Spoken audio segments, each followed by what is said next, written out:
What's up, everyone? Welcome to another episode of the Mayrand podcast. Today, my guest is Cam Riley. Cam is another one that needs no introduction. He's one of the goats of street skiing. He's a founding member of Stept Productions. He's been in X Games Real Ski. He's filmed segment with TGR. Cam has made some incredible segments through the years in movies like Network, Wait, The 86, Mutiny, 10 and 2, and also the great documentary For Lack of Better. He's definitely one of the most prolific film skiers of his generation. It was really good talking with Cam. We talked about his breakthrough network segment, about X Games Real Ski, about filming with TGR, and a bunch of other stuff. Big thanks to this episode's sponsors, Access Board Shop and Planks Clothing. Also, shout out to the patrons, Will Cameron and Raf Diaz. Thanks for your support. Let's go.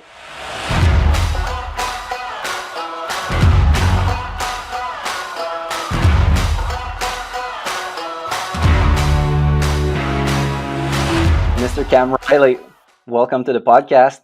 Yeah, man. Thanks for having me on. How's it going these days? Oh, not bad. Just hanging down in SoCal, trying to stay busy. We got the production company and some other businesses going on down here. So, yeah, things have been busy. Right now, you're living in Southern California, like you said. You're working full-time with Stept. How's that life for you? It's been a couple of years now that you're full-time working on that side of things, right?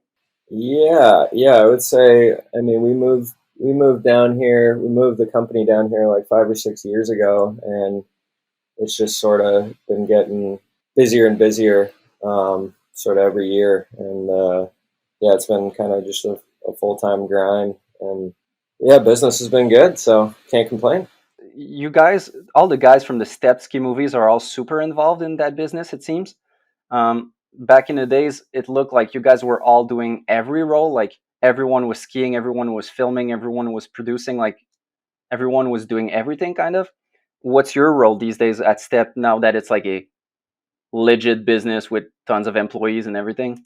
Yeah, so like my main role on the sort of film production side of things right now is I'm a director of photography, so I shoot a lot of our commercials and like short films and stuff like that. And I mainly am sort of behind the camera, and then we have a whole post-production house that takes care of the editing and all that stuff and visual effects. So it's a little bit more like sort of departmentalized these days. Mm-hmm.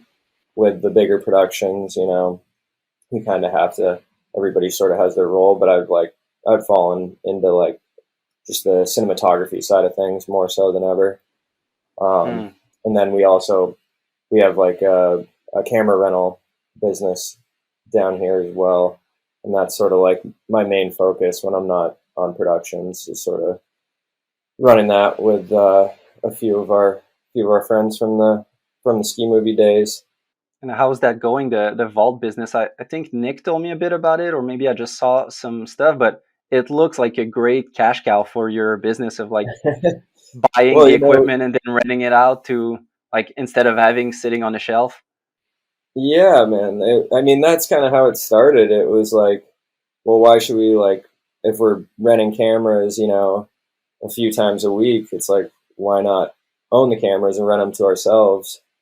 To sort of service all of our productions. But then, like, as time has gone by and we've sort of like grown our inventory and like just gotten more and more stuff, we've like people outside of Stept, like all of our buddies that do commercial production and music videos and like all that kind of stuff, like come to us for their cameras as well. So it's like we're doing sort of both sides of things. And yeah, it's been super good. We just moved into a new space. We're getting like a big like shooting studio set up down here, so it's gonna be fun, man.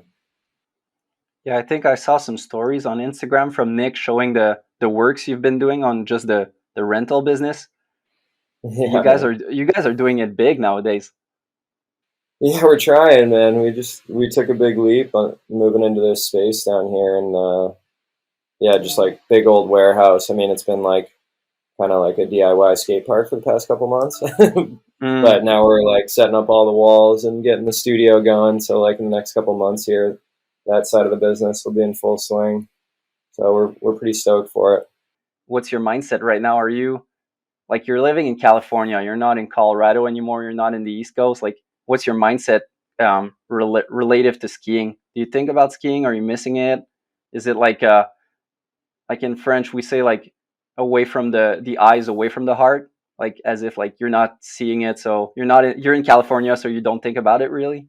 No, man. I mean, I still fucking think about skiing all the time. Like, how could I not? And I actually, like, past few years I've been able to like take a bit more time to like, I'd say, like, enjoy skiing than I've been able to for, the past decade or so. Like, Mammoth isn't too far away, and like I've been, doing the occasional trips up to Big Bear. Um, and yeah, it's been like we've been having a blast. Like, a bunch of the boys are down here, and we like get together, do little like weekend warrior trips up to those spots, and like just ski park and like have a good time. And I don't feel like obligated to like work on some shit that I'm gonna like try and go get a shot with like in a few weeks or some shit like that. Can just kind of like, I don't know, cruise around, have a good time. But yeah, I mean, like as it's like getting. I mean, there are sort of seasons down here, and it's getting like a little bit cooler right now, and like skiing's gonna start happening again soon. I'm still stoked for it. Yeah, that's sick. Like, getting back into the fact of enjoying skiing, Yeah, being as good as you were. You start off skiing in resorts, you get good, then you start filming, then you get really good at filming, so you only do filming. Then you're a street skier, so you stay in like Boston all winter. And like, I think there were some shots of you during the movies where you said like basically 90% of what you do isn't skiing. So it must be good to just like take some park laps and chill. yeah, yeah. I mean, especially like it got to a point with skiing where I was like, I had like maybe like 4 or 5 days like at the resort a year. Hmm. Yeah, I was barely even skiing throughout the year. And like during the peak of it, when I was shooting for like PvP, TGR, and the Stept movie, like between shooting all that stuff, like yeah, I barely like did any actual skiing. And Yeah. if I was, it was like in fucking downtown Boston or something. People would always be like, "Oh, you're like a pro skier. You must go to like the most beautiful places." I'm like, I was just like filming in like Southie for the last week. Like, Yeah, it's like a thing I've noticed a lot filming street with people is that you get to push yourself so much in the street that when you go back into the park, everything seems so mellow and easy, and you get to try new tricks that you never thought you could do, or like you do better tricks that you've ever done because like everything seems so mellow. Is that something that you've had like lately, going back into the park and like getting tricky because it's like so mellow? yeah, I mean, I think I got to a point. Like, yes and no. Like, I got to a point with park skiing. I remember at one point where it was just like hard for me to like find the motivation, I guess. Mm, When I'd go to ski park, I'd be like, there was no like, not necessarily like the cameras or anything, but like, I don't know, there wasn't like with the type of stuff that I did, like the risk involved. yeah. And like, I'd go to ski park, and then like, I would like try and like do some shit. And I just think like my head wouldn't be in the right space, or wouldn't be in like the same space as it was skiing street. And then I Hmm. would just like kind of ski park like a jackass. I'd be like, all right, I should just, I don't know, just like kind of like ruin my motivation to like even go skiing in the park at that point. I was like, at a certain point, I could kind of only ski street shit. It Damn. was kind of strange. And now it's time for a first sponsor break. I'm stoked to have Planks Clothing as a sponsor again this year. I love the brand. Everything they make is top quality and super stylish. Planks has just launched their new No Skiing on Mars capsule collection. The No Skiing on Mars collection is a collaboration between Protect Our Winters UK, also known as POW, and Planks Clothing. With the sales of this limited collection made from recycled fabrics, they aim to raise over 5,000 euros. This donation will help fund POW's carbon literacy program, which is already changing individual and businesses' carbon consumption for the better. Mars may be the next frontier for human settlement, but it sucks as a ski destination. Our Earth is amazing, and we must help protect it. No Skiing on Mars is available to shop now at planksclothing.com. support companies that support skiing, support Planks Clothing. Because I rewatched all your segments this morning, and it's like so epic. Because man, there's so much stuff. You did epic parts, one back to back to back to back to back to back, like until infinity, which is super hard to do. And like, there's the fact of outdoing yourself. There's the fact of not getting hurt. There's a big mindset for comp skiers to push themselves, like learn a new dub, learn a right side dub, learn a triple, learn a quintuple. How was it for you, like that mental mindset going into each season, wanting and like achieving like the fact of pushing yourself each season? At a certain point, it was, it just got kind of gnarly. Like having to sort of like want to like do shit as gnarly as the year before, and like sort of one up mentality, and like always trying to like push it in that sense.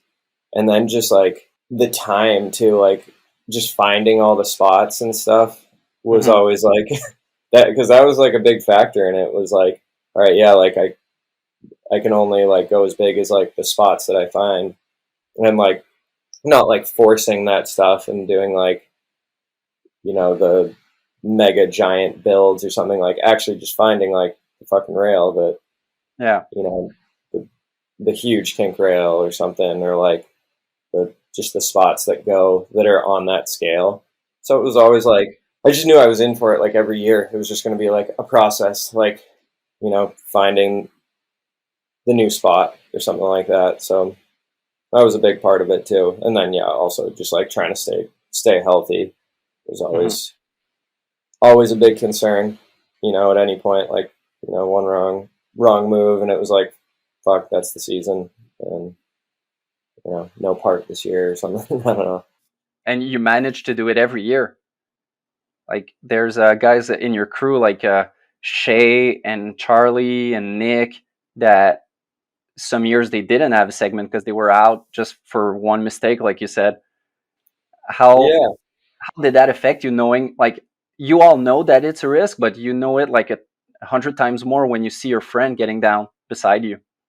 Yeah, I mean, like, there's definitely some moments there where we were like, shit, like, we're kind of like pushing things pretty hard, and like everybody's just getting fucking broke off. Like, is this like too much? Or, but I think we just like, we learned a lot and we got smarter about our processes, and like being more calculated about it, and like knowing how to take like the proper precautions so you're like, you had some like safeguards and like systems in place if shit didn't go right, or like, putting the pad in the right place and like all that stuff. And I don't know, we just got methodical about it, and like, made sure we were really dialed on that end. And I think that's like the main reason why I was like able to like consistently like stay healthy or healthy-ish. And to be able to like at least put together a part each year. It's crazy looking back. Like, in what year exactly did you start? Like, did you guys make the first Stept movie? Like 2005? When would it have been? It was like, because I met Nick and Alex when we were in high school. Yeah, 04, 05 or something, and they were making a movie. I was like filming some of my own stuff. Like we were all just sort of like getting into it, and then like the first movie that we like all made together was like 05, 06 maybe. So yeah, it's crazy because there's not a lot of people who know it or who remember it, but like people associate Stept starting with Network in 2010. But it's crazy how you guys have been doing it for a while before that. Like, you kind of gotten ready and I guess got better and better in filming, editing, and skiing, and like the world learned about Stept in 2010, but you guys have done it since way back. Yeah, well, I'm glad we had those practice years and nobody really saw that stuff before.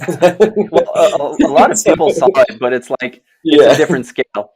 No, yeah, exactly. I think, Network was definitely like a turning point for like Stept and like a bunch of the boys in our like careers, and like, everything, I guess, sort of took off from there. Like I like going into that season was like, considering like not really like doing that stuff anymore. I was like, all right, like we had fun, like making some movies and stuff like that. And I was like in college and trying to figure out what the hell I was going to do with my life. And I was like, yeah, maybe it's time to like step back from skiing. And I don't know, for whatever reason, like turned it on that year. Do you remember what it was exactly that turned it back on? I mean, I think like I was in film school at Colorado. I was starting to like really take that side of things pretty seriously. I was like, all right, like I'm trying to like make a career in film. Like I think that's like the sustainable.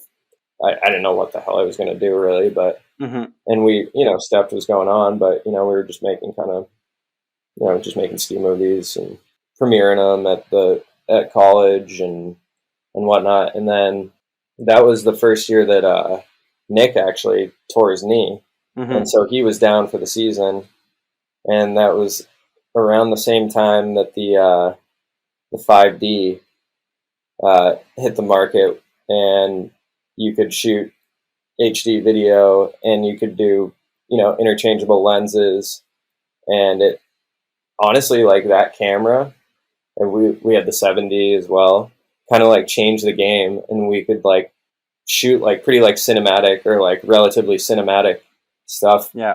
that we hadn't been able to do before. Mm-hmm. And so like that in combination with Nick like sort of deciding that he was going to be like a full-time filmer that season, I was kind of like, looked at the situation, and like we started shooting some really like sick looking footage, and I was like, oh, this could be really, really rad if I like stepped it up a bit. Yeah, it just kind of like, I remember it was like I got like one like solid shot, and then I was like, huh, well, if I did this thing too, then I'd have like this shot too, and then I could do that, and then I would be like, that's like a pretty solid part right there. And it was just like it started like piling on. And then like Clayton was just like, that was kind of his like first year like shooting full time, and a bunch of the boys like got in on it, and we were all sort of like feeding off one another and just like pushing it. And then we were like, damn, we made like a pretty solid movie. It's crazy. I think the network part for you, because I feel like for Nick and Sean and Clayton, they were already kind of on the come up, like getting known Mm-hmm. before that with competitions and like super unknowns and edits. And for you, it's as if you went from like nobody, quote unquote, like no one knew that much about you. And then after the network park, it was like fucking Cam Riley. Yeah, I mean, like I was saying, I was kind of like fading out of it. Like my interest was kind of like, dying. I'm like, oh, maybe I should like film more stuff. Like I said, I didn't really know what I was doing, so I was just kind of like, yeah, I wasn't like going out and like filming in the park or doing any of it, especially with like all the crazy shit that those kids that were a bit younger than me were doing, like the Mm-hmm. Seans and Claytons and like Chuck, and like everyone was just like crushing it so hard in the park. And I just kind of like was like, oh man, I'm falling behind these young kids. Like I can't hang anymore. But then they all came out and like shot street with me, and I was like, all right, I can show you guys what to do out here, kind of. Mm. And now it's time for another sponsor break. Axis Board Shop is a sponsor of the podcast once again, and I'm stoked to have them. They support dope athletes, they sponsor video projects, and they put together the best events. They've been in business for close to 20 years, and they're still passionate about everything skiing and snowboarding. Whatever you may need this season, they've got it. Skis, boots, bindings, clothing, outerwear, you name it. So if you're in Quebec, go check out their shop in Saint-Sauveur. If not, check them out online at axisboutique.com.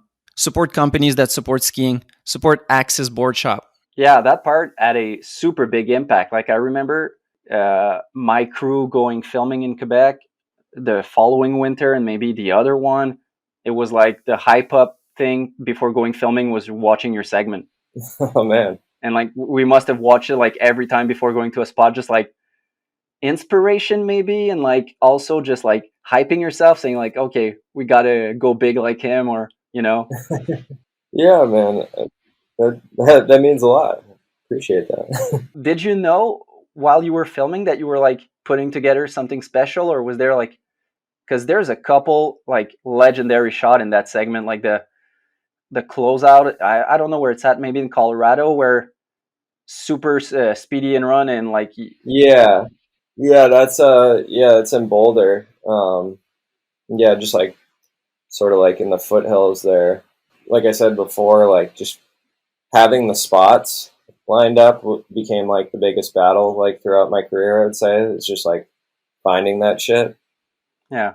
And I remember that season, I just had like kind of, there were spots that I found along the way, but there was like, just a list that started like growing. I'm like, all right, and just like that's kind of the first year I had like a list to like put together in my head of like, Hmm. all right, if I get this done, like this could be like the shot that sits at the beginning of the segment or like close to the beginning. This could be a potential ender, and then I got to have like a shot somewhere in the middle that's like stand out like that, and just like I don't know, sort of like piecing together the parts in my head. And so I had that going that season, and it was all pretty much just in Boulder. One, because I was in school full time the whole time I was shooting that part, um, and so I couldn't really like travel. Hmm. Um, but luckily, it just kept snowing there, and then yeah, one of my buddies found that spot, and I was like, all right, this one's on the list now, and I think that might have been like the last like big one I got that season. Yeah, it's crazy how through network and the leading segments you got after that, you're really known for like hitting huge spots, either closeouts or wall ride or anything that is big. But in your parts, you've always been varied in the spots you've had.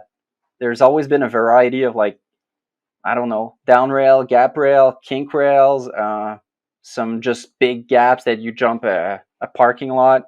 There's always been that variety. Like, is that something that you were looking for, or did it just came naturally, like finding spots along the way?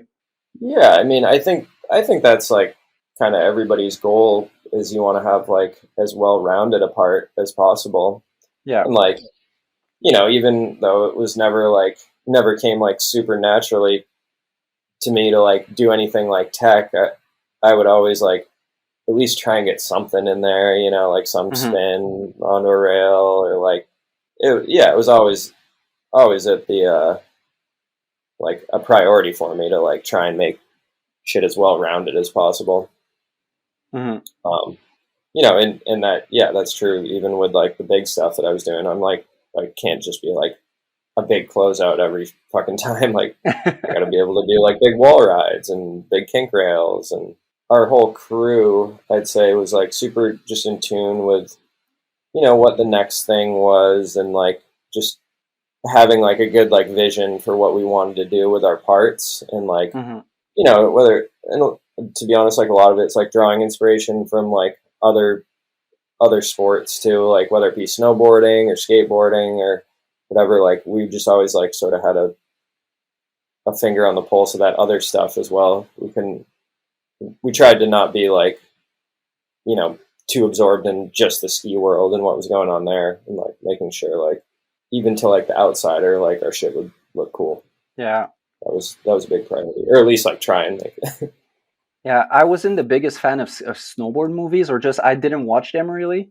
And I Mhm. remember around those years, around 2010, 11, watching some snowboard movies, and they were going so big. In those days with skiing, we were more into getting like tricky rails or getting tech tricks on rails, and like snowboarders were like jumping like off roofs and stuff like that. Yeah, no, I mean like that was honestly where a lot of the inspiration like came from, and we like rode with like a number of different snowboarders as well, and like even like film street and stuff with them, some of our homies. So like we were always sort of like in tune with that side of things. To be fair, they were like ahead of the curve on a lot of that stuff when it came to street. And yeah, it's obviously different like on the tech side of things, like skiing. They're two different sports, so like they're kind of going to go their own way. But like there Hmm. was like a certain level of like they kind of on the snowboard side were like the first to like push it in terms of scale. Um, and yeah, we were just took a lot of inspiration from that. When you and I grew up, like pro skiers were pro skiers at large. Like they would do comps and film segments and do powder and do street. And Hmm. as time went on, there was kind of a specialization where nowadays there's people calling themselves slope style skiers or street skiers, which is something that we didn't see really when we were younger. Yeah. And rewatching your segments, I was like, you're basically the first street skier, like in that category. Because like before that, if I think to anyone else, they were all doing POW and maybe comps and maybe other stuff. And I was looking at all your segments and I was like, okay, if we're to do like the archives of the best shots of Cam, it's like 100% street. Yeah, like I mean, like I was saying before, at a certain point, I wasn't even like really skiing anywhere else. Like in the thick of it, like 99% of my days putting my boots on were like to go hit street shit. So like, yeah, that was definitely the focus, I would say. It came naturally because that's what you guys would do on the East Coast, and then you got super good, and then it went naturally. Is there a point in there where you would like you were wishing to go on maybe a BC trip to hit some powder, or was that always like what you wanted to do? Yeah, I mean, I would like dabble a little bit here and there, like over the years, did like a couple like sled trips and shit. I didn't, not much came out of it for me. I like mainly go to like shoot other people, and then like maybe hit a jump or two or something like that. But I don't know. I think it was just I was like drawn to the street stuff because we were kind of like one of the crews that was like on the forefront of that stuff, and like we were pushing it, and people have been filming stuff in the backcountry and like the other aspects of skiing for so many years. I don't know, it wasn't as like exciting to me, like, and yeah, I mean, it's really like difficult to stand out in that world. And we just had this thing going with street where like it was all like kind of new, and like it was all like pretty exciting to like try and like figure it out. Like people hadn't done it before. There was just so much new shit to do, and I think that was like one of the big draws for me.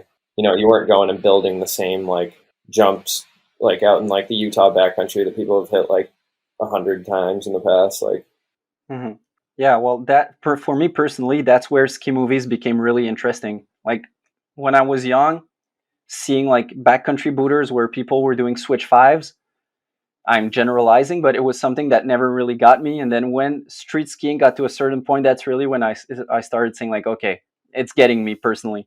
yeah, and to me too, like from a viewer's perspective too, like I've just always found like street to be super interesting because it's like there's so many different spots and so many different types of spots, and like just visually it's like always changing, and I don't know, and like that was a big part for me, was like the exploration of like different cities and like digging and like trying to find different spots and spending hours and hours on fucking Google Maps and like it was a process, and like we were like trying to like perfect it, and it was super fun. Yeah, let's talk about that exploration side, because I always found it kind of not funny, but I always appreciated the difference between you guys from the US and us from Quebec, where in Quebec, basically, if you go eastern, it's the Maritimes, and there's not much to see there, and it's really far away.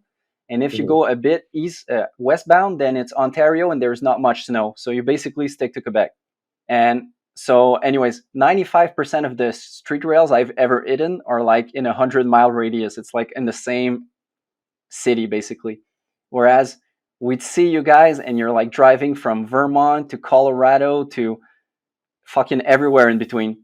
It's definitely a different process. Like we've made note of that. Like from all the dudes that grew up in Quebec and whatnot, it's like it snows at the beginning of the season, and Quebec, for better or worse, is pretty much like mapped out at this point, and it's like a relatively like it stretches like all the way from Montreal like to Saguenay, and like I'm sure even further north, and like, but it's like you're saying, it's all kind of in that strip, and like people, ski crews and snowboard crews have been mapping that stuff out for so long, and the snow comes at the beginning of the year, and it's just there. It's like you can have at it kind of whenever you want. Yeah, the snow conditions change, and everything melts out in the spring, but you have that whole like winter.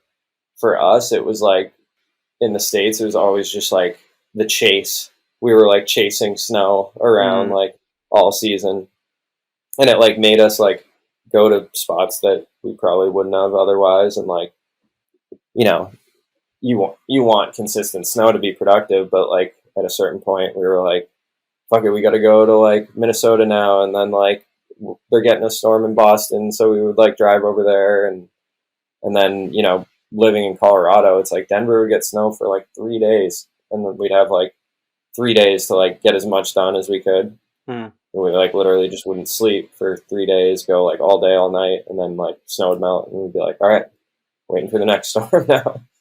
So it was like a little bit different process for us. Like always on a ticking clock. Yeah, it felt that way anyway. Rewatching the weight part, there's too many crazy shots to talk about individually, because then we do a 10-hour podcast. But one that always stuck to my mind when watching it is the Breck dub kink. No, It's the red one. Yeah, it's a super big double kink with cheese grater stairs, with fences on the side, so you can't really like run out of it on the side if you fall early. If you fall too early in the middle, then there's cheese grater stairs. And there's like really iconic shots in the beginning of your part when you kind of have a mental breakdown. Oh yeah. I've done a lot of street in my life. Well, I filmed it. I've never done it. And I've seen I've never seen people get to that space, because there's a point where it gets dark or they quit. Like, I've never seen anyone get to that space where like you push yourself to the point where you're like breaking down. That one was interesting because there was such a shitstorm of like, you know, mishaps that led up to that eventual mental breakdown. I think on that one I had my ski snapped like part of the way through the session, and I was like on it, and I kept going with the broken ski, and like I was like, fuck it, I'm gonna try and just do it anyway.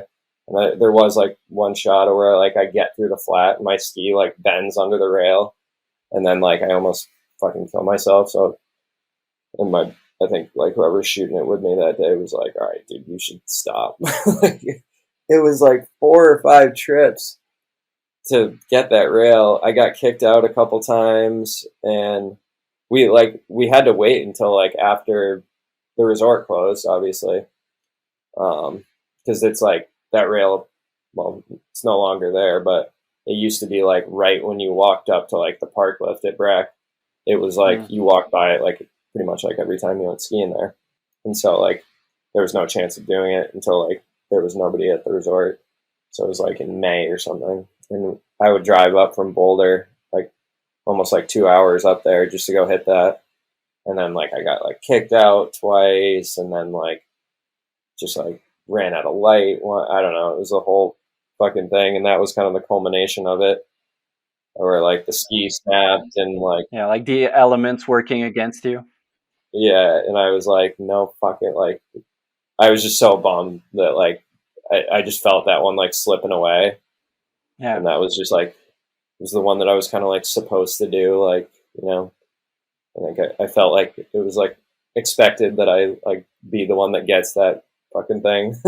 And it was just like I felt it slipping away, and then I remember like I thought that was going to be the last session, and then for whatever reason there was one more. We were driving out to Mammoth. I was like in the car with some buddies, and we were about to make like the 15-hour drive out to Mammoth, and I was like, yo, would you guys be down to like stop one more time?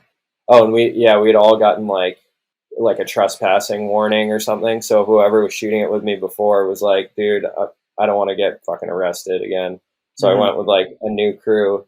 I'm like, just give me one more roll at it. And it was literally like, we were on the way to Mammoth. So if I didn't get it, I was getting in the car and was going to be in California. And I think they were taking that rail out like that summer. So I was like, yeah, this is literally it. And we like went in super like covert. Everybody was like hiding in the trees, and then would like pop out when I hit it. It was like essentially just me standing out there alone, and then like everybody was hiding. And I literally got it like second or third try that last go. Damn. I was like, I like slid through it. The whole thing was like, yep, here we go. And then just like next day, I'm like, all right, let's go. Let's go to Cali. You weren't like, okay, I'm gonna try 2 on. Oh man, no, not on that one. And there was the legend that there was a snowboarder that died trying to hit it. Really?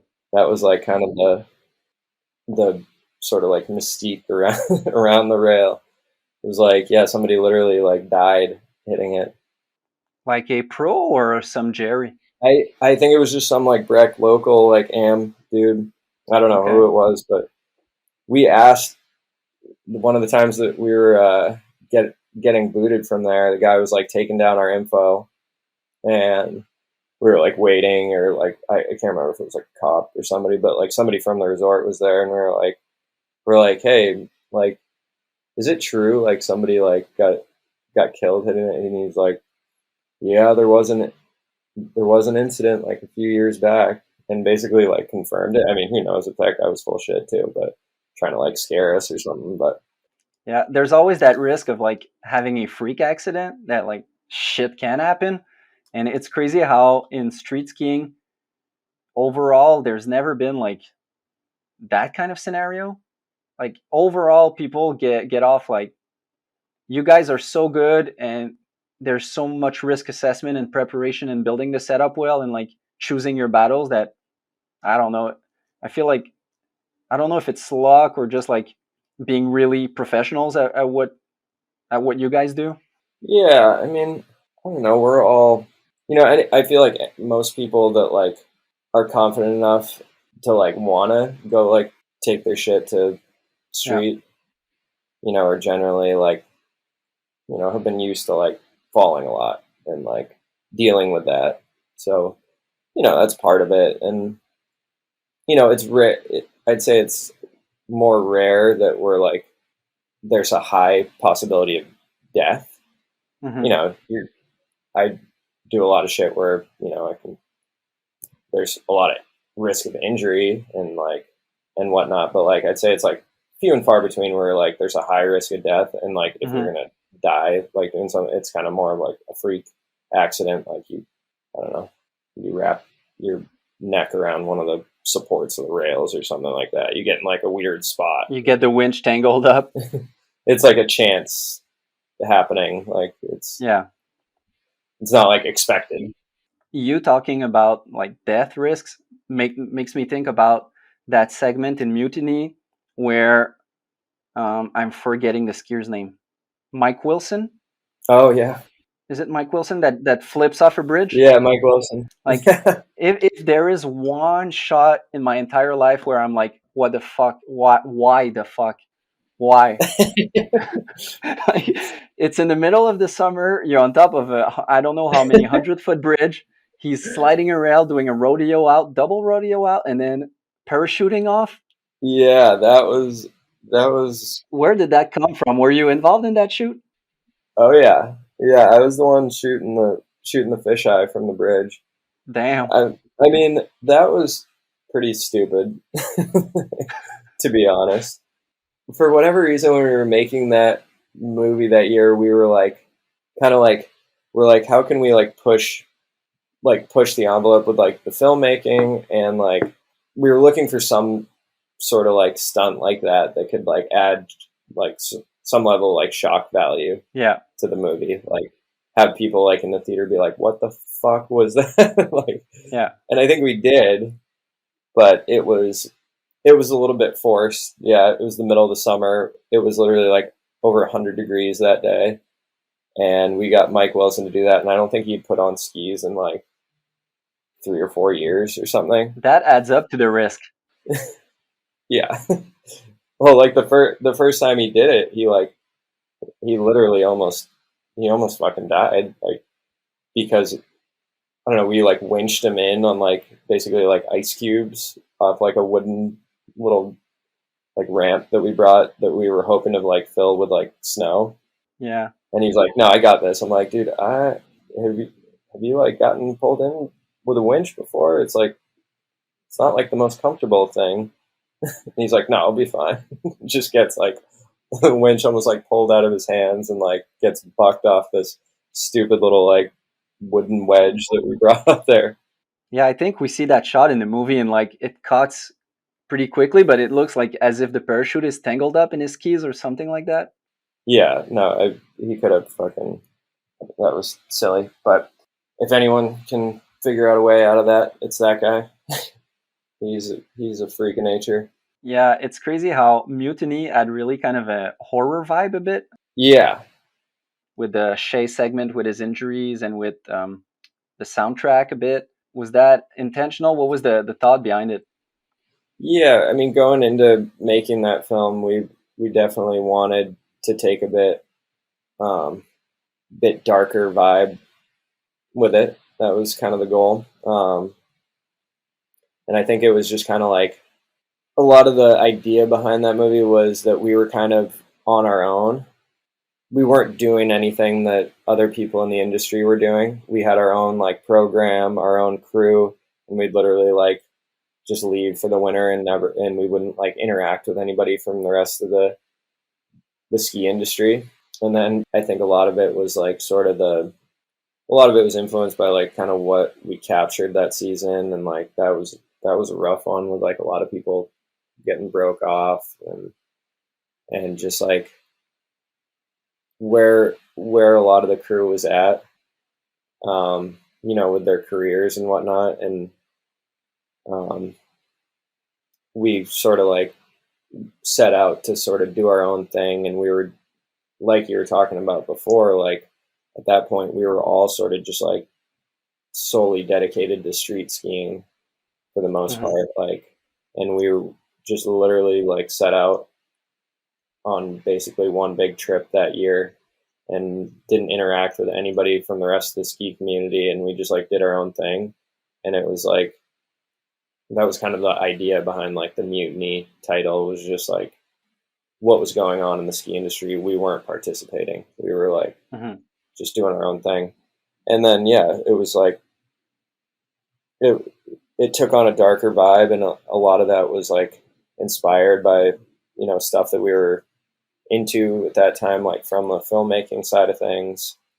And like some of my inspiration in that film, and I think like some of the other crew as well, was a film that we all used to be really into called Wicked. Okay.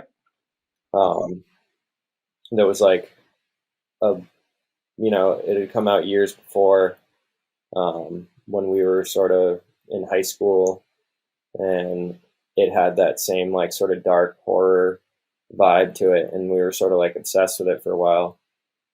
And yeah, that was kind of like a classic when we were growing up, and it was sort of like paying homage to that film in a way. Mm. Is that the movie where there's like the whole old school classic Travis Eade shot? Oh yeah, yeah, Yeah. Okay. yeah, yeah. That film was on repeat for us. Yeah, that was a good one.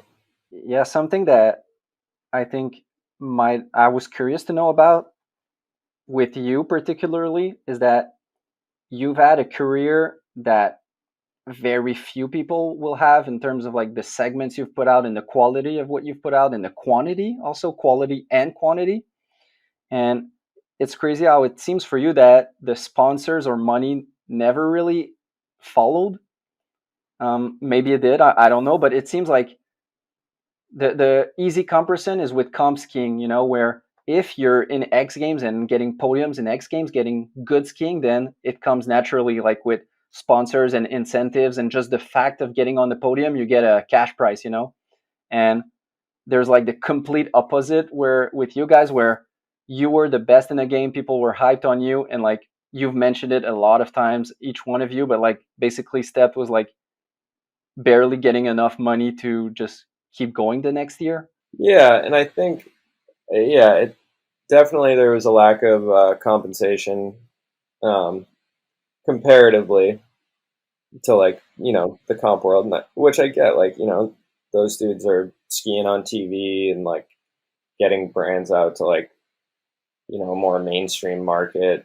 But we came in sort of, I would say, at the beginning of like when like ski films and at least like feature length ski films were sort of on the way out, and Yeah. we came in right.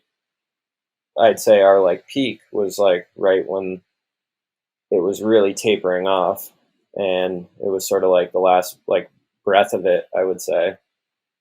Um, and yeah, like people are still out making great ski films and stuff, but like the support just isn't there for like Mhm. from the sponsors.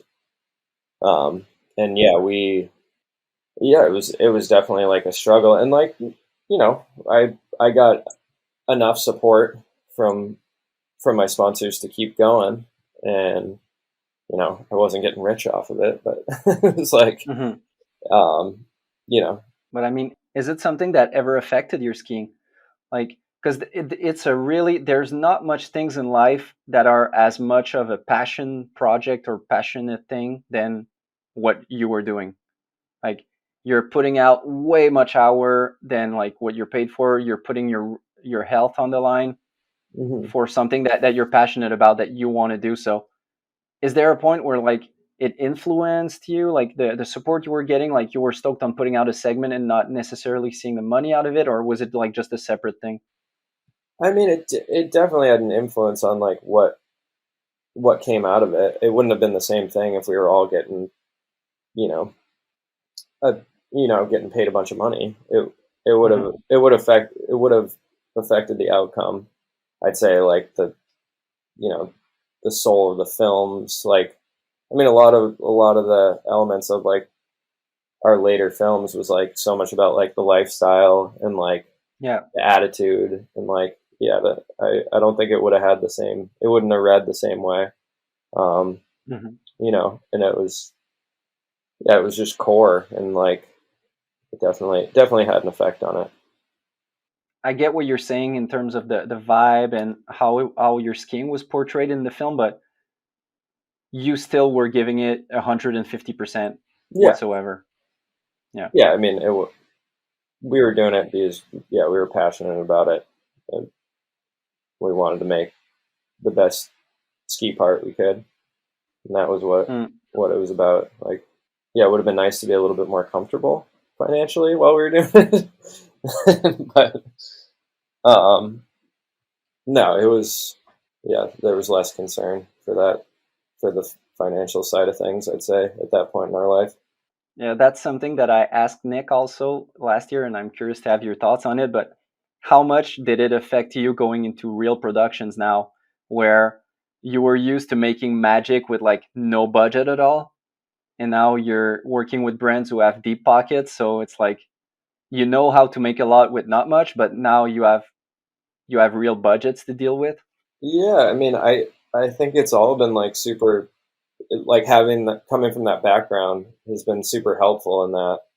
And I think we try and like, even when we have the budget to do something big now, we make it that much bigger, or we at least try Hmm. to. We just like go the extra mile, and I think that's like just a mentality that like got ingrained in us like through those early years of making ski films, and we'll probably always carry that.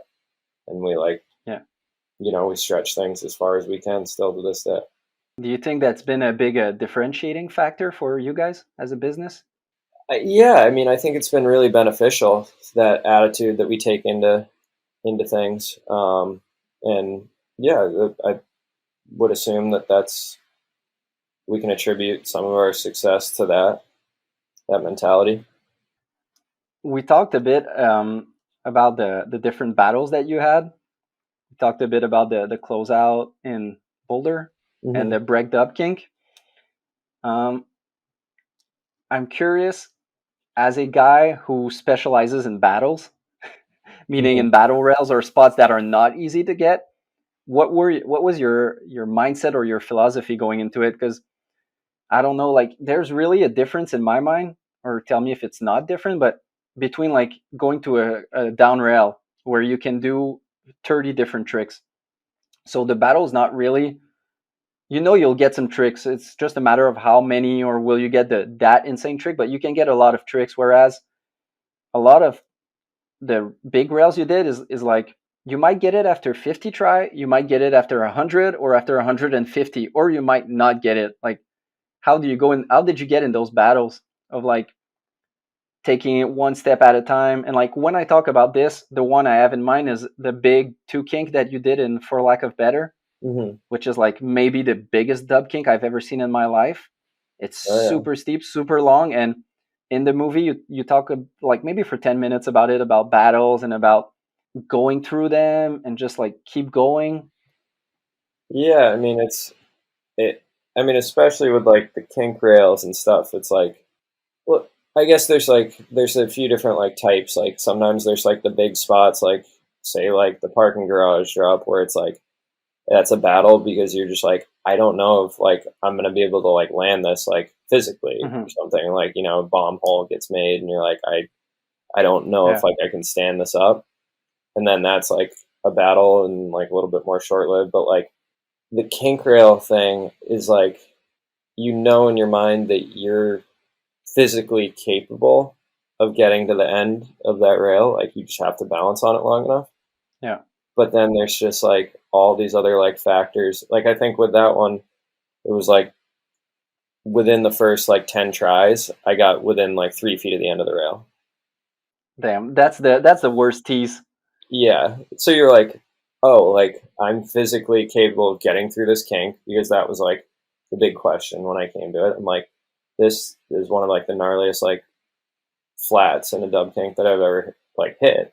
So I'm Yeah. like, am I just gonna like fly to the moon when I hit this thing? Like, so I like Hmm. slid through it. I'm like, oh, all right, I can physically do this. But then whatever happens in your head, it's like unexplainable sometimes. Then like you're coming off this way, and then you come off this way. You're like, all right, I just need to fall off the other side, and you do all these like fucking mental exercises to try and get yourself like back to the end of that thing, and it's just, yeah, it's just all like a mental thing.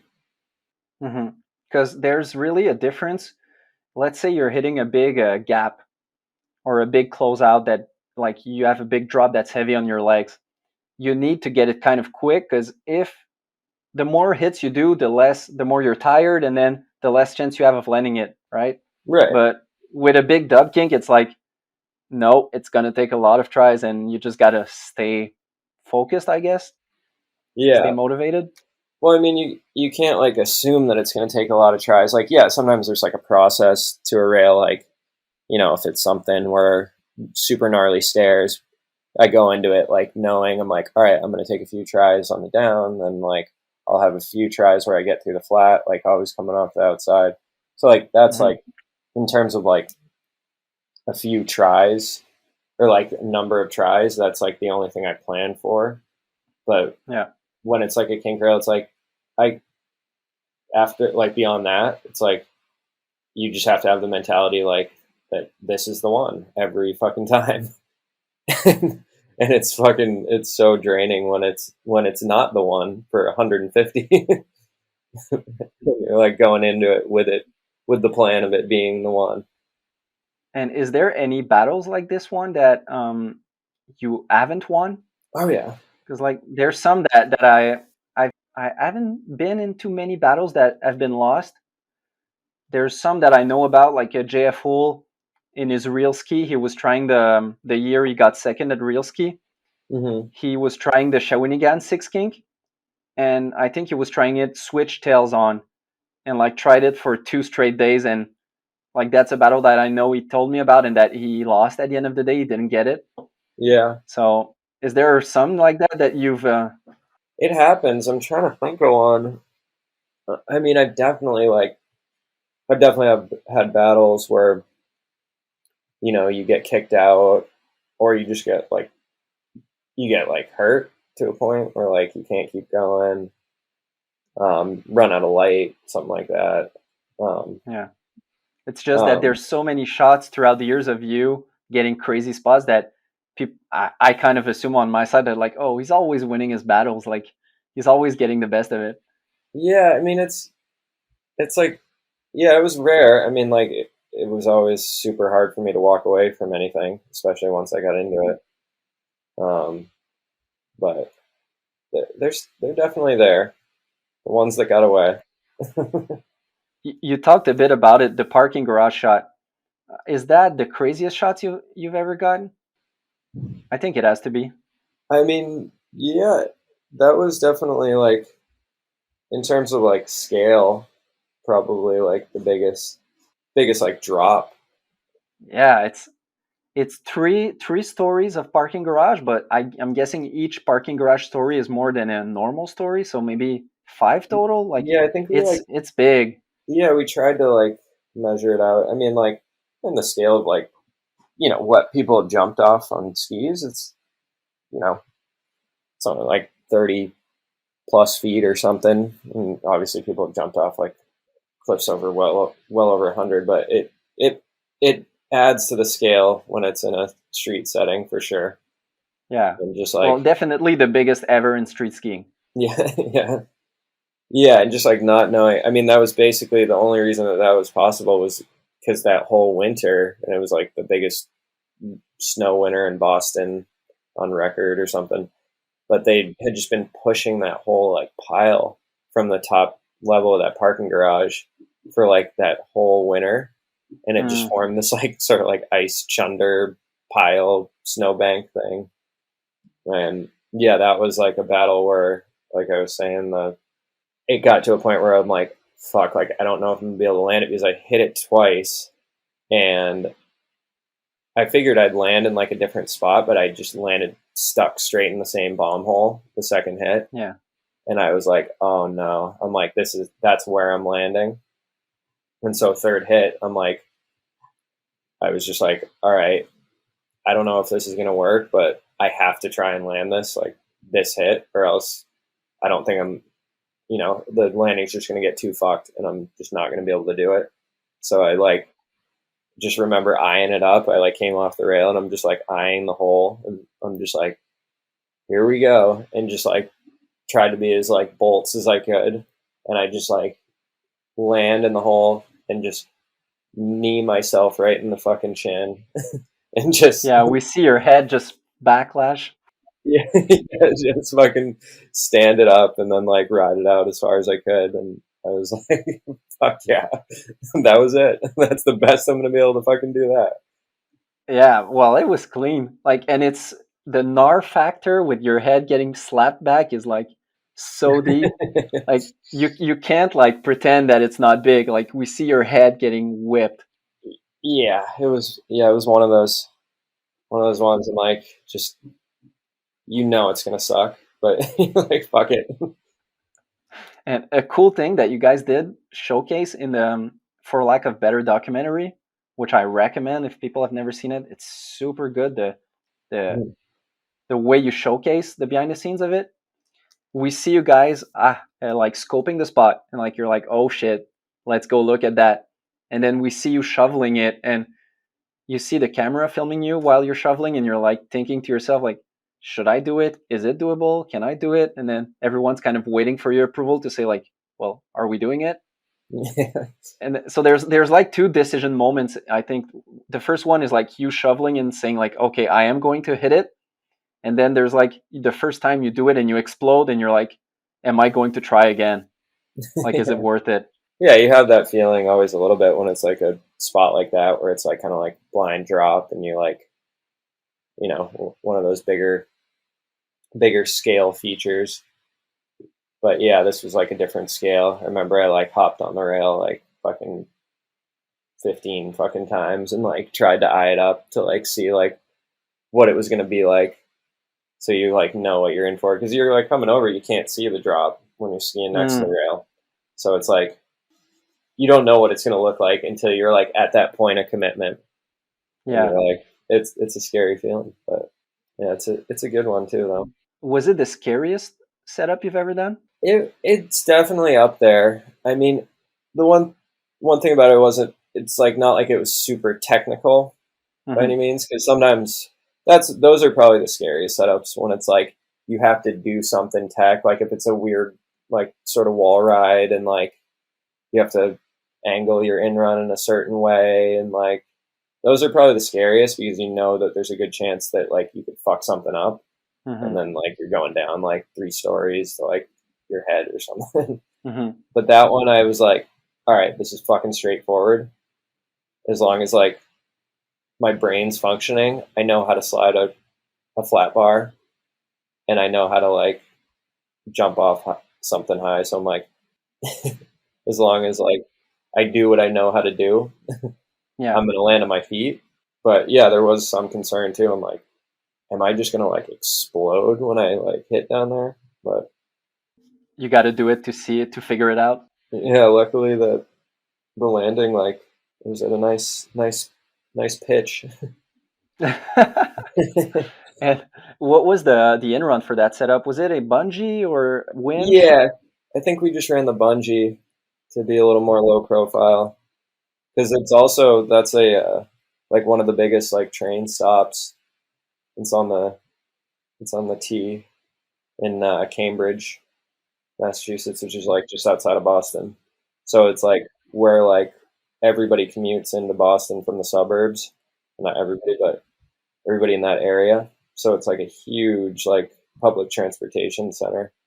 And so like there was a lot of people there, and there was like buses going around in the landing, and like I was kind of surprised we got away with that. But I was literally like, I think there's a shot in the movie. I like had to go inside and take the escalators up to the top.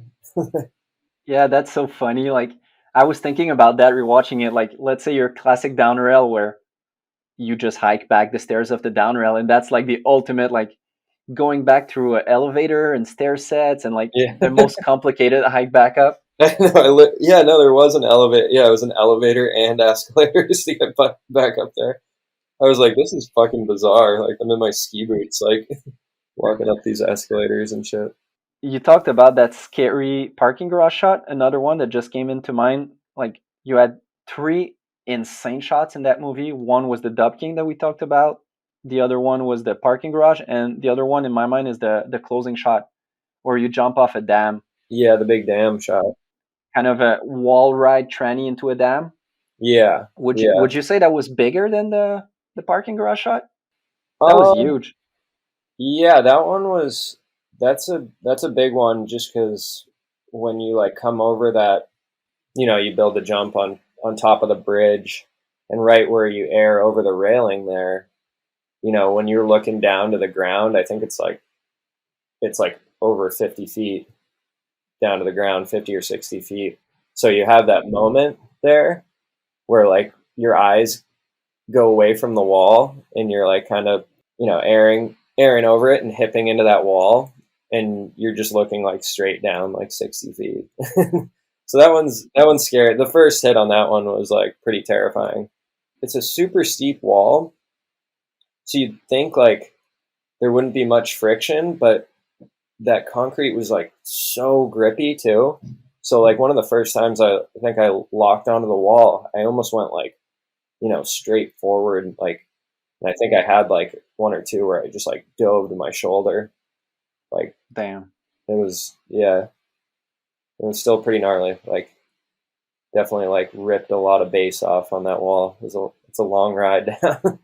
Yeah, because looking at the shots when you make it, it looks so mellow that you're like, oh, he's just skiing down it. But you kind of forget that there's that factor of gripping into it. Yeah, So you kind of have to jump into it a bit backseat or like, leaning back. yeah. It was like a balance almost. I remember that. It was like, oh, once I get on the wall, this will be like I'm just skiing. Like, Mm. but no, I was like, then obviously you hit the snow again at the bottom, and you can't be too backseat there. So it was like I'd have to like land on it and like lean back, and then like right at the right moment like get forward. So I'd like Yeah. but not too far forward, or else you like slam into the tranny.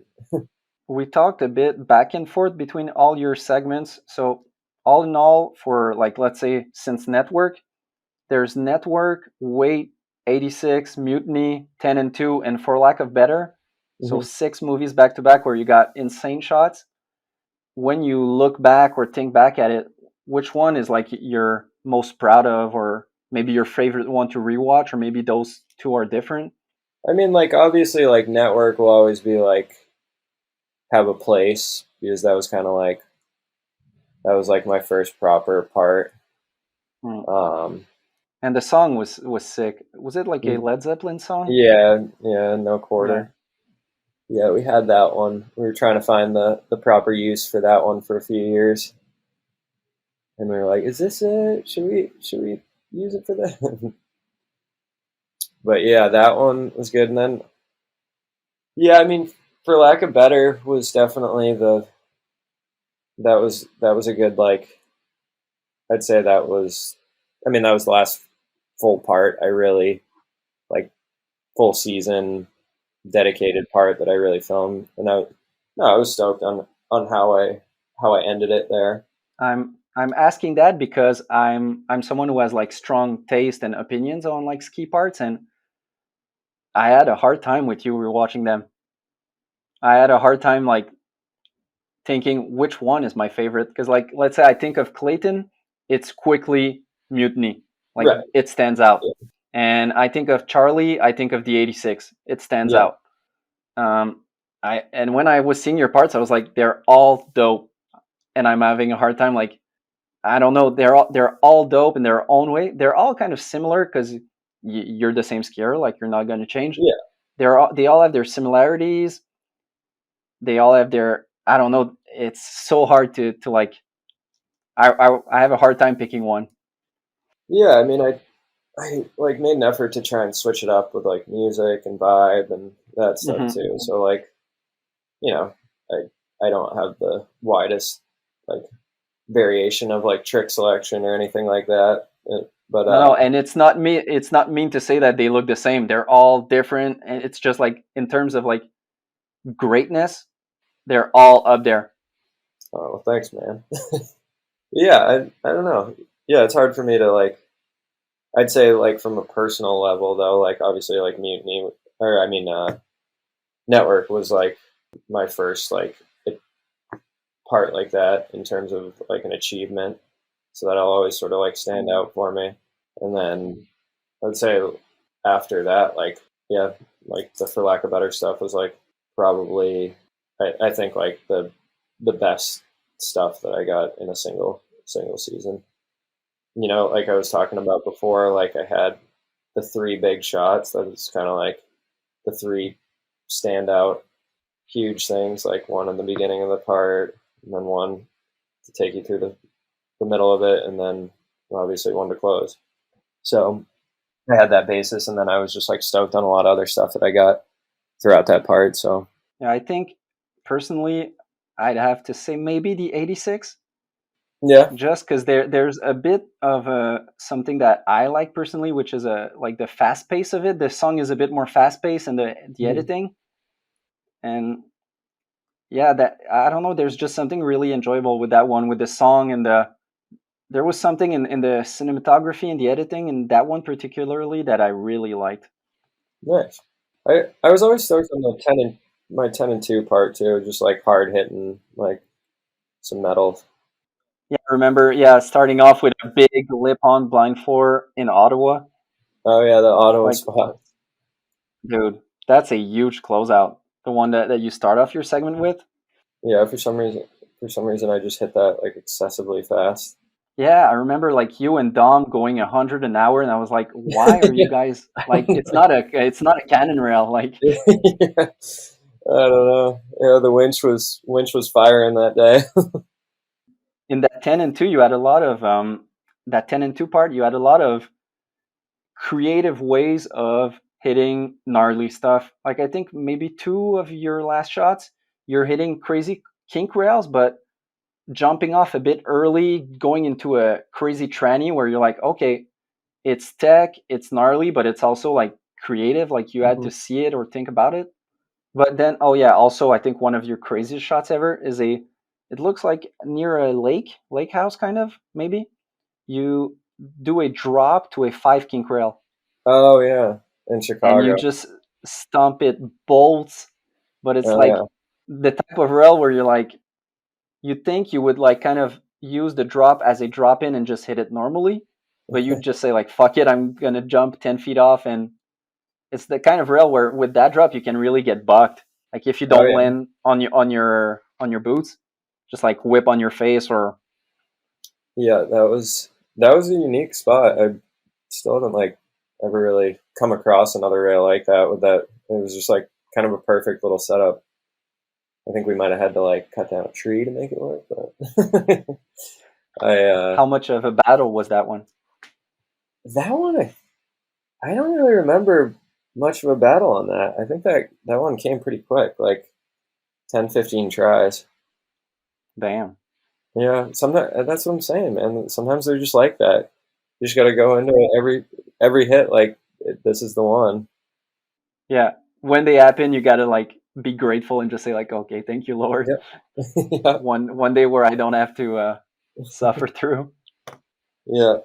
You guys did a lot of cross country, urban in the States, like where you went everywhere. And I think the second spot where you might have been the most is Quebec, right?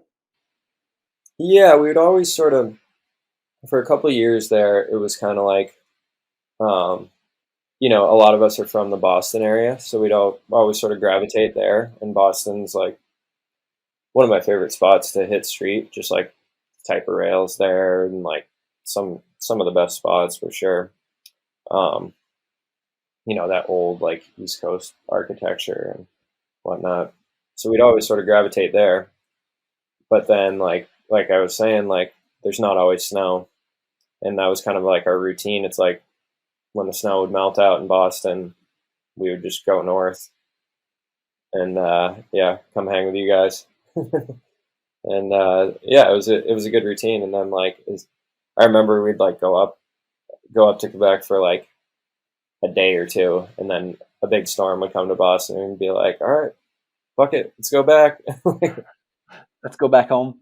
Yeah, because that's the other thing about Quebec. It's hard to hang there because it's like all the spots. There's so many skiers, so many snowboarders, and sometimes you just feel like everybody's done it all, and you're like, how the hell do I have a place at this spot? Like, it's tough to compete sometimes. Tough to one up. Yeah, and it's like you can find new spots, but it's hard when you're not from here because you don't necessarily have the time to search and find new spots. Right. I mean, that was kind of like at times like I'd go back in the summer and like visit my family and spend like 2 days just driving around like Boston or like areas like that. And we had like a bunch of our friends at the time that like lived out there year round, and they'd like always just be sending us photos of new stuff. And it's just a little bit less charted territory. So there's more new stuff to do there. There's something that's really common with Americans coming to film in Quebec, which is the pilgrimage to the Red Ledge. It seems that it's a must. Oh yeah, you guys got to come. The Gray Ledge. Yeah, the Gray Ledge. Damn. I've never seen a shot of you on the Gray Red Ledge. Have you ever hit it? I've never hit it. Why? Actually, the first time I've ever been to it was last season. That was for Salute.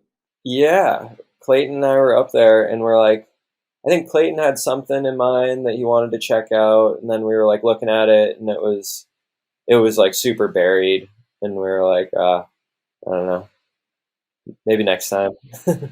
But yeah, I don't think it's even like anybody from our crew has ever like. You're right. Yeah, again, it's kind of one of those spots that you got to have some shit in mind.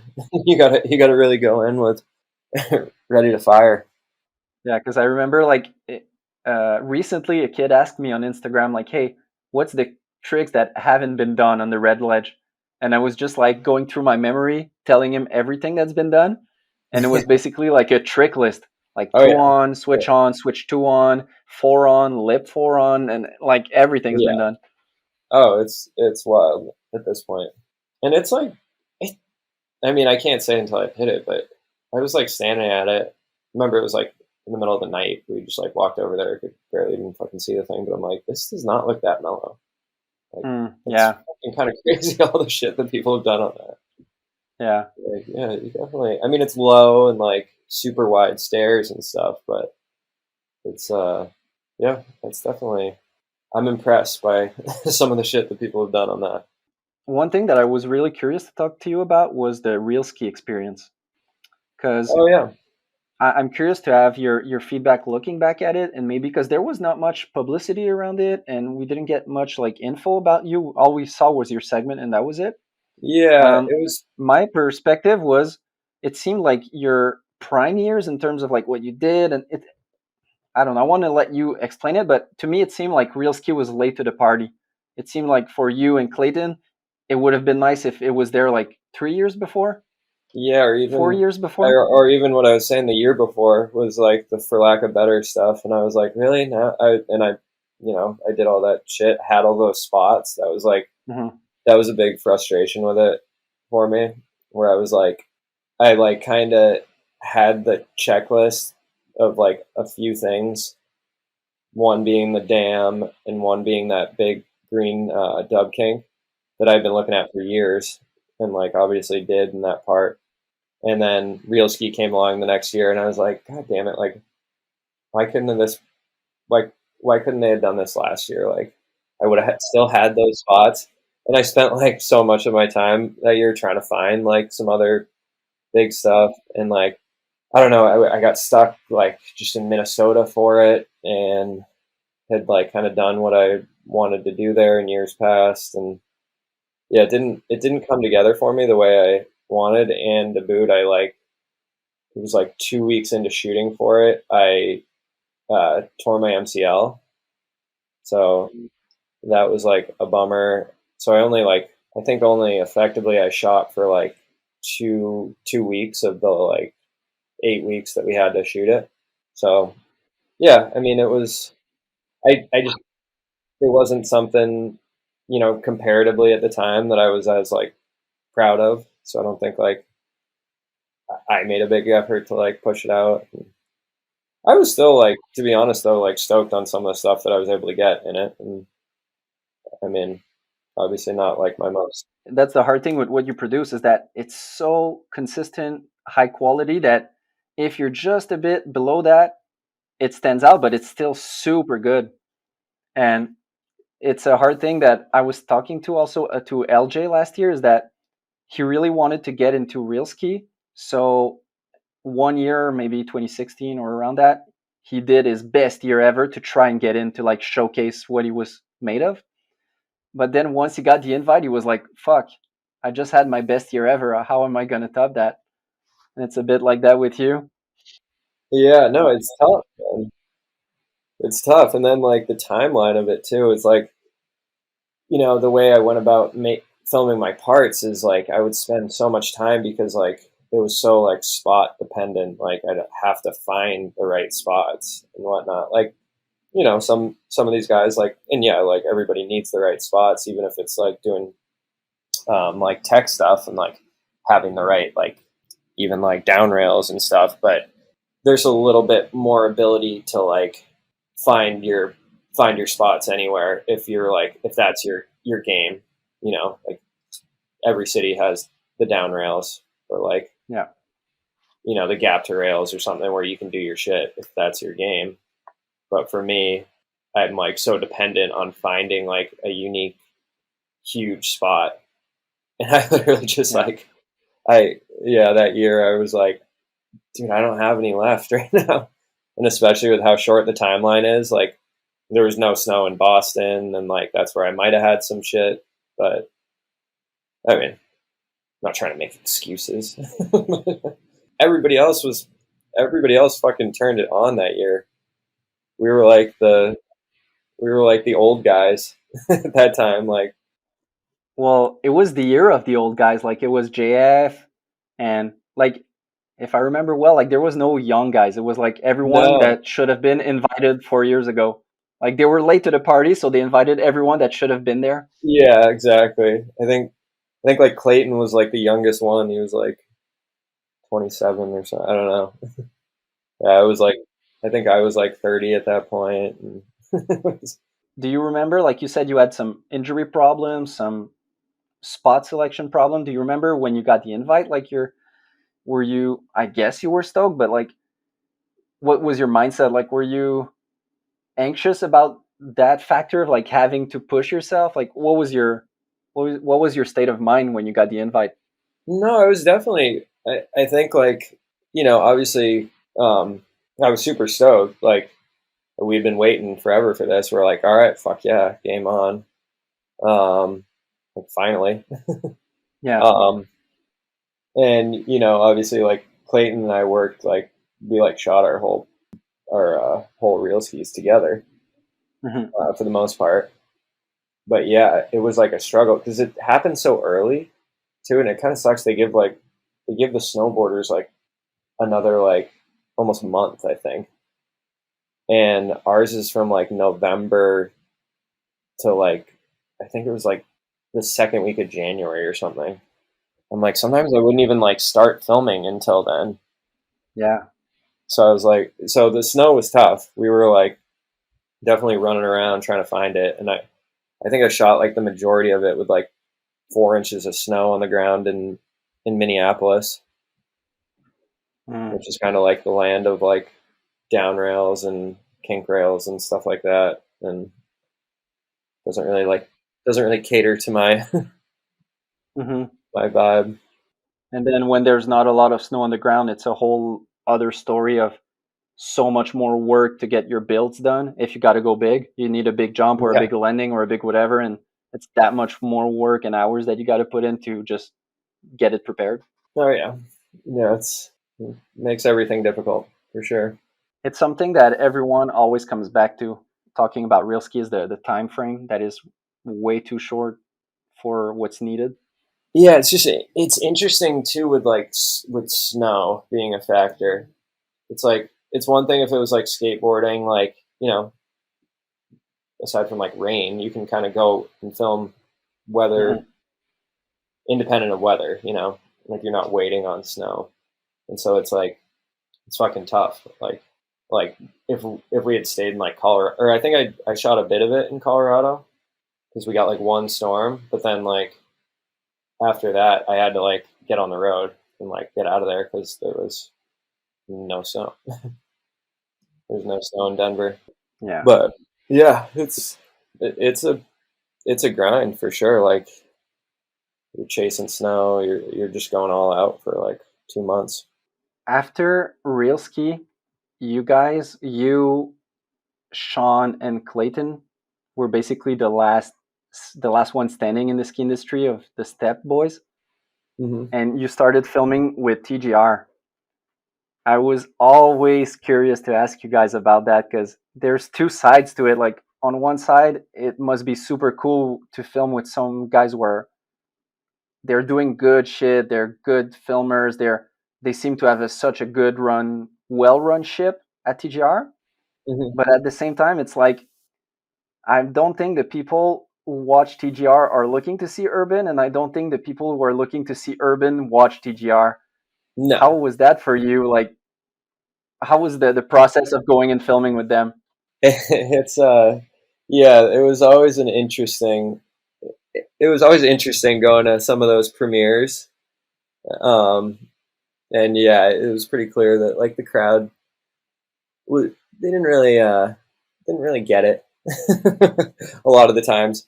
I mean, some people would get stoked on it, and like there was this certain level of respect. But a big part of our relationship with TGR was we're good friends with the Jones who own Hmm. TGR, and we work with them, in a number of different capacities, like on the filmmaking side of things, and they do some like really high level like film work and like in the documentary world outside of their ski movies, and Yeah.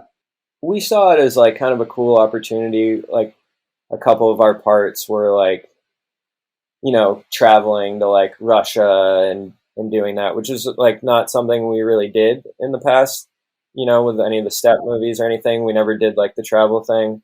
So we kind of saw it as like a cool opportunity to like go like to some cool places and like try and like focus a little bit more on like the Hmm. filmmaking side of things. Like yeah, we weren't trying to put out like anything that like stacks up with like our parts of years before, but like just kind of like I don't know, to make something like was kind of fun to watch and have fun with the filmmaking and traveling and doing that. So that was kind of like our sort of prerogative with that stuff. But yeah, it was weird to like have that be in a TGR film. We're definitely like the black sheep of of the TGR cast over there. I really saw, looking at it this morning, the switch between, and I think it was probably like something you guys needed to do, because for years and years and years with Stept, you were kind of focusing. The priority was the skiing, and Yeah, as the years went on, you were putting effort into the filmmaking, but still, it was about doing the best skiing possible.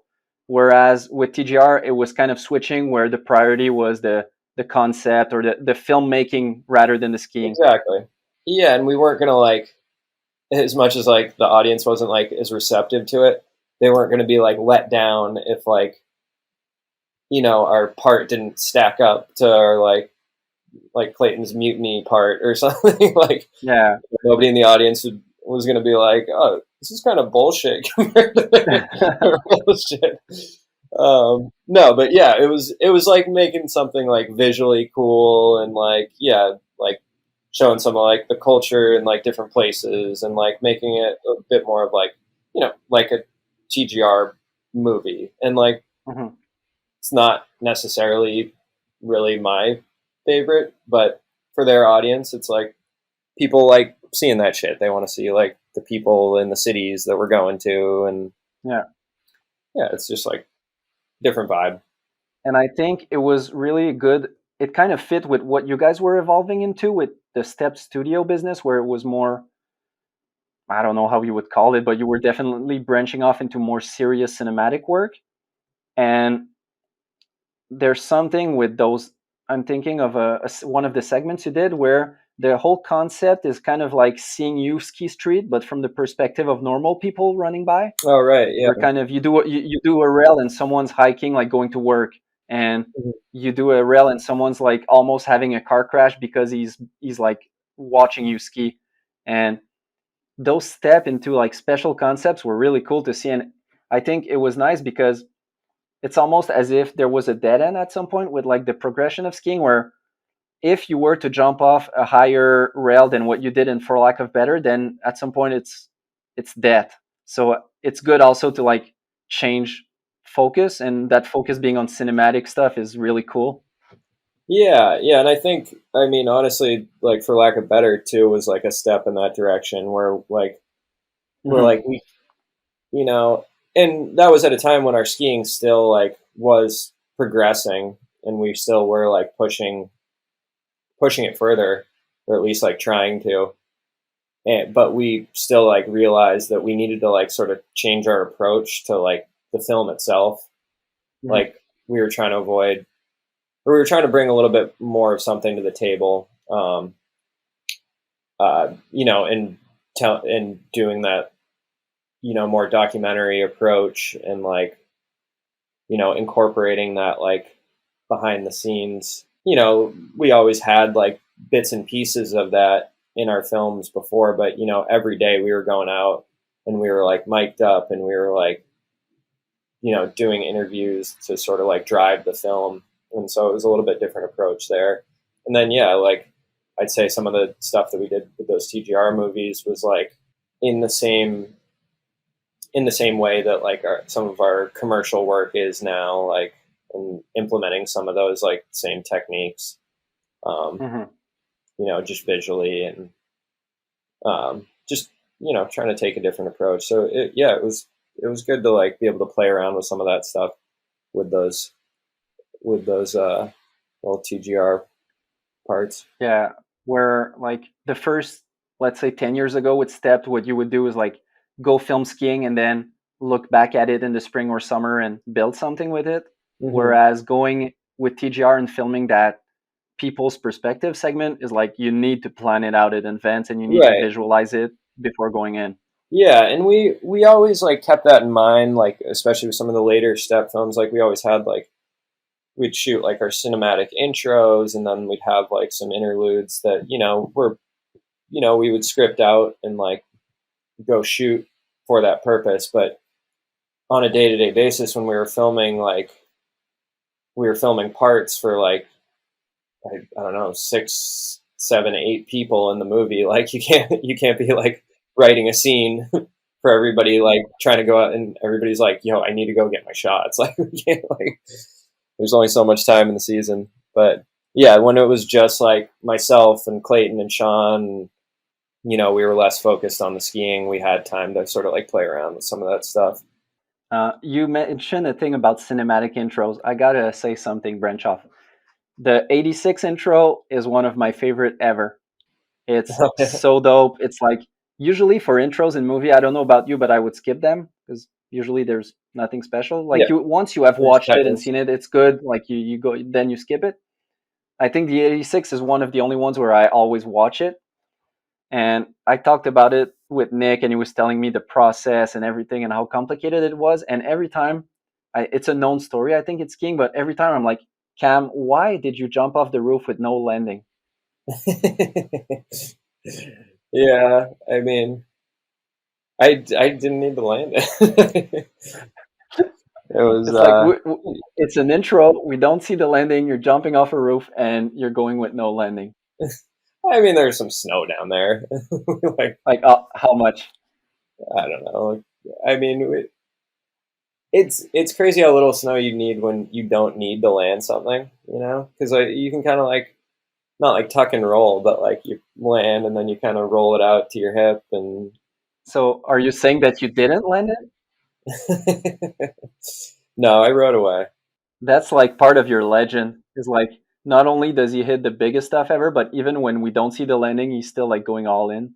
Yeah, that was a decent sized drop. I mean, usually you try and do something a little bit more creative than just jump off of a just jump off of a roof, but to Yeah, flat. that was like But at least 2 stories. yeah, it was close to 20 feet. Because like they were getting on a crane to get to the roof, so it was high. Oh yeah. That's something that I've talked a bit to Nick. Also, I'm curious to have your thoughts. What was your feeling when you were going from filming to in the States, where it seems stressful, it seems intense with the whole trespassing mentality that you guys have, where it's more like private property is more a sacred thing, let's say. Whereas if you go to Quebec or maybe I don't know, you tell me maybe in Norway, it seems way mellower.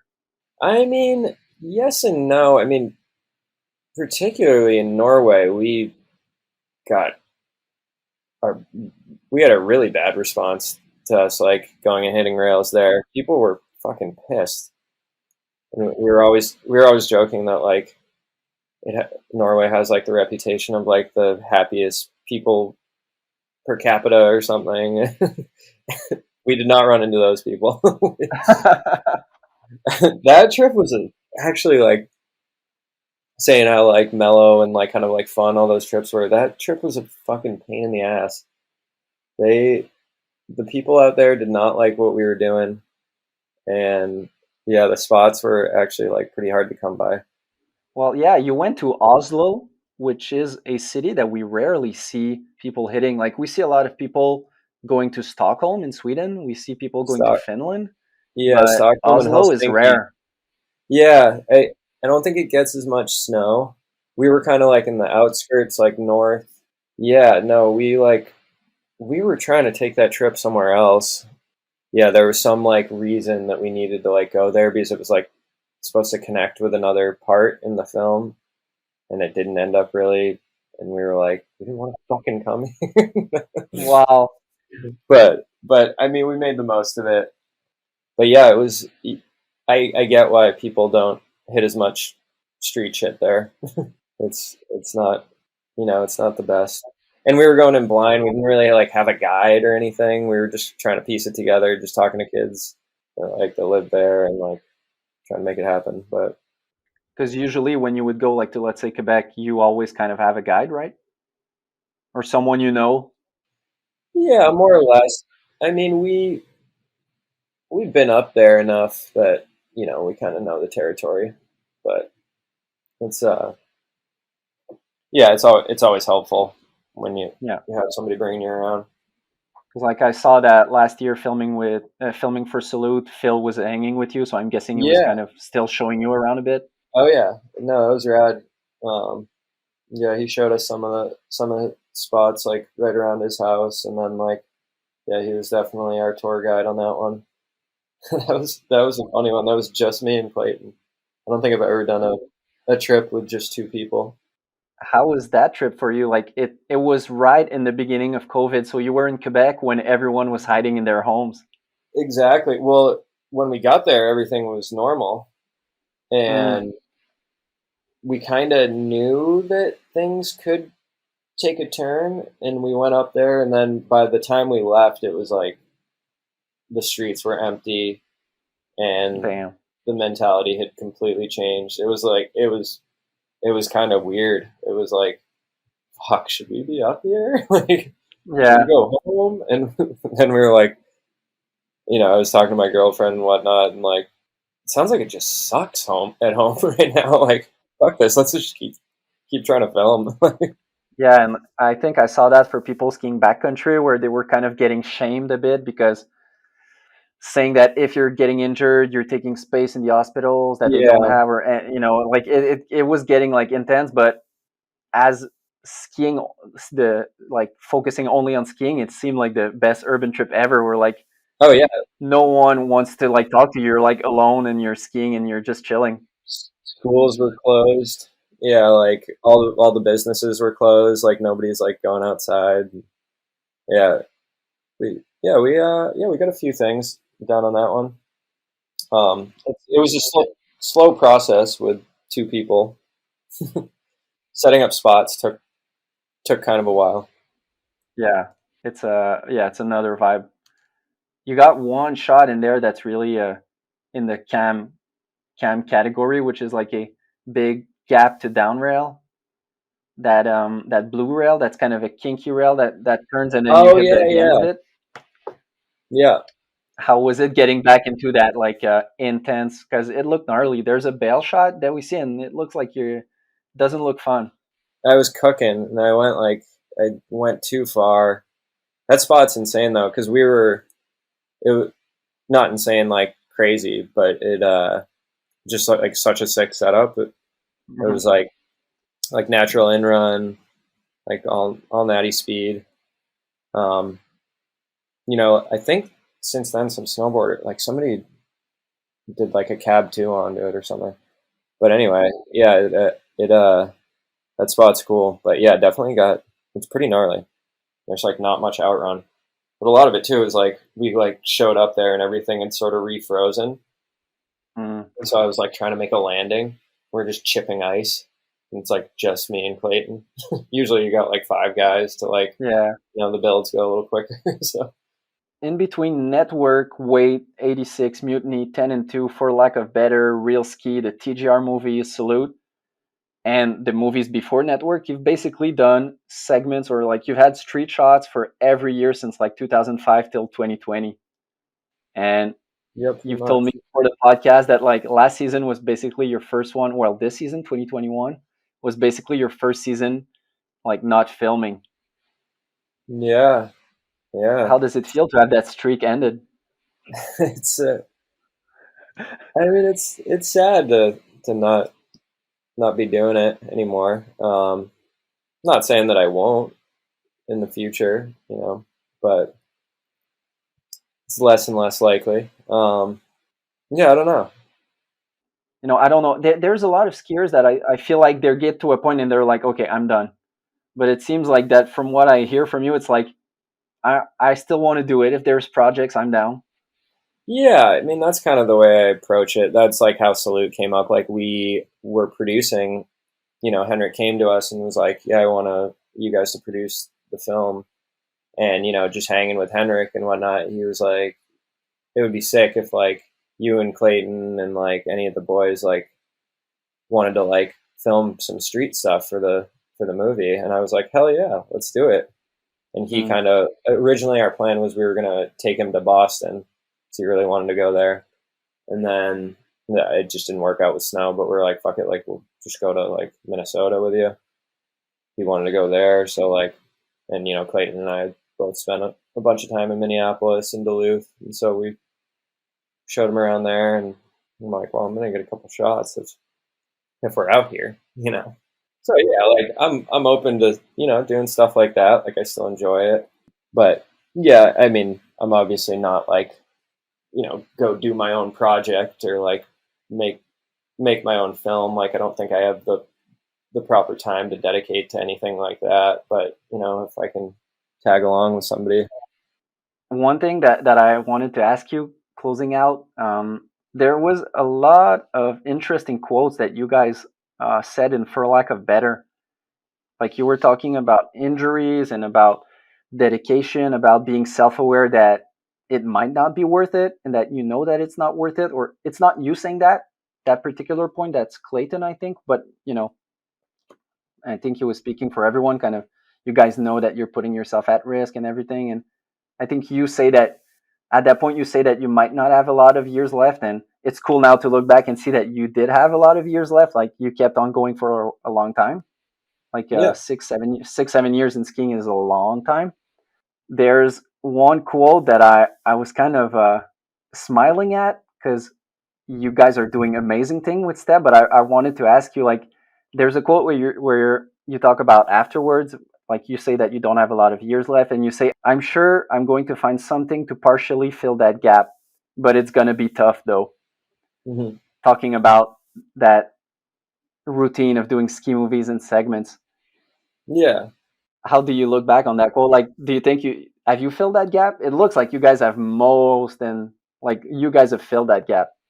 Yeah. I mean, there's always like, on the just like productive side of things, like obviously like I'm like busier now, more busy than I've ever been in my life now. And like we're definitely just like, growing these businesses and like, yeah, I get that's a lot of what fills that gap. And I get a lot of fulfillment out of that, and that's awesome. From the skiing side of things, so like I always need something to like get the adrenaline going. I think that's like part Hmm. of what I was referring to as well. And like, whether it be I still go skiing, still like ski a bit of park and whatnot. Um, and yeah, like now that I'm in SoCal, I like ride moto every week and and do that kind of stuff. So I'm like always trying to stay active. And then yeah, between that and like running the business, it's yeah, I'm staying occupied. And it's been a good transition. Well, thanks a lot for coming on, Cam. I really appreciate it. Yeah, absolutely. You're one of the guys in filmmaking and in skiing that I've looked up to the most. Back when I was still making movies, I think I was sending you my trailers and saying like, "Hey, what do you think of it?" Like, kind of Yeah, man. wanting to get your approval. But yeah, thanks for coming on, and it was really good talking with you. Dude, well, thanks for putting this together. This is rad that you're doing this. Appreciate it. Thanks. So this is it for episode 27 with Cam. I hope you enjoyed it. If you have a chance, go back and watch all his incredible segments. They're all online, and it's crazy to rewatch them. Big thanks to this episode's sponsors again, Planks Clothing and Axis Board Shop. Peace.